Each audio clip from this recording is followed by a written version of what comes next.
में जुमा पढ़ाने का तरीका क्या घर में नमाज जुमा पढ़ाया जा सकता है? अगर पढ़ाया जा सकता है तो इसका तरीक़ाकार क्या है और कितने लोग होने चाहिए? तल्लाल साहब लाहौर से। हमारी राय ये है, जामिया रशीद की उलमा की भी राय यही है कि इन हालात में घर में जुमे की इजाज़त नहीं है, इसलिए कि जुमे के लिए फ़ुक़हा ने एक बड़ी शर्त बयान की है, इज़्न आम पब्लिक को आने की इजाज़त देनी चाहिए।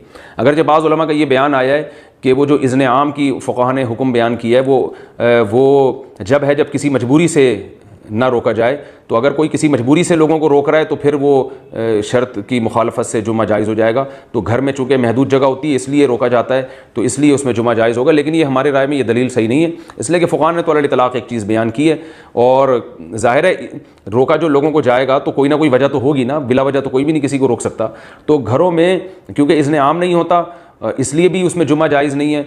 और एक और मसलहत की खिलाफ वर्जी है कि जुमे की अहमियत के भी खिलाफ है ये। अगर इस तरीके से आज लोगों को इजाज़त दे दी जाए घर घर जुमा करने की, तो कल क्या होगा? जुमे का तो मतलब ही जो जुमुआ है ना, जुमुआ ये कहते ही इज्तिमा को है, इज्तिमा से निकला है, क्राउड को कहते हैं।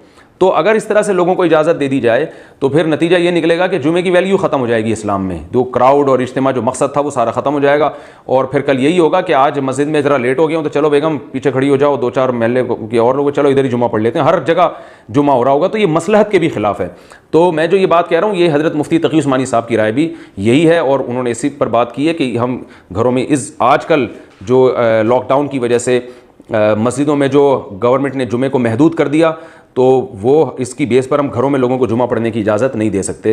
तो यही राय हज़रत मुफ्ती तकी उस्मानी साहब की भी है, जामिया रशीद के उलमा की भी यही राय है। लेकिन बहरहाल इख्तलाफी मसला है, बाज़ उलमा जायज़ कह रहे हैं। तो जब कोई इख्तलाफी मसला हो किसी भी आलिम को आप फॉलो कर लें, किसी दूसरे पर आप तंज़ ना करें, उसकी तज़हीक ना करें, जो है ना तौहीन ना करें, किसी की भी राय पर अमल करें। हमारी राय यही है कि घर में जुमे की इजाज़त नहीं है।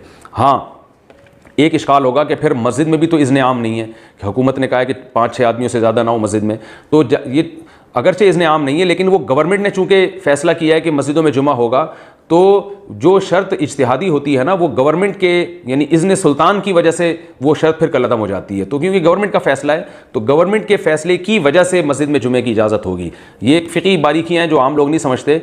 खुलासा यही है, खुलासा मैं बता देता हूँ, वो समझ में आ जाए तो अच्छी बात है कि मस्जिद में जुमा पढ़ें नहीं हो सकता। अगर गवर्नमेंट ने पाबंदी लगाई है आपके मस्जिद में जाने पर, तो घर में ज़ोहर की नमाज़ पढ़ें। फिर इसमें दो राय हैं उलमा की, बाज़ उलमा कहते हैं कि जमात से पढ़ें, बाज़ कहते हैं इनफरादी पढ़ें। तो हमारी राय यही है कि इनफरादी पढ़ी जाएगी जमात। अगरचे बहुत बड़े आलिम हैं हज़रत मुफ्ती तकी उस्मानी साहब, उनकी राय है कि ज़ोहर घर में जमात से भी पढ़ सकते हैं। लेकिन जामिया रशीद के उलमा को इस राय पर इत्मीनान नहीं है। वो तो उलमा में इख्तलाफ राय होता है, दलाइल क्या है, इस बहस में जाने की ज़रूरत नहीं है, पेचीदा बहस बन जाएगी। एहतियात यही है क्योंकि इस पर सबका इत्तिफाक़ है कि घर में ज़ोहर की नमाज इनफरादन पढ़ना तो बिल्कुल जायज़ है, जमात में इख्तलाफ है। इसलिए हम कहते हैं भाई इनफरादन पढ़ लो जुमे के दिन घर में ज़ोहर की नमाज, बाकी जो घर में नमाज़ें पढ़ेंगे वो आप जमात ही से पढ़ेंगे। लेकिन अगर कोई हज़रत मुफ्ती तकी साहब के फ़तवे को फॉलो करता है और घर में ज़ोहर की नमाज जमात से पढ़ लेता है तो वो भी अल्लाह की रहमत से उम्मीद है इंशाअल्लाह कि एक बड़े आलिम को फॉलो कर रहा है कोई। लेकिन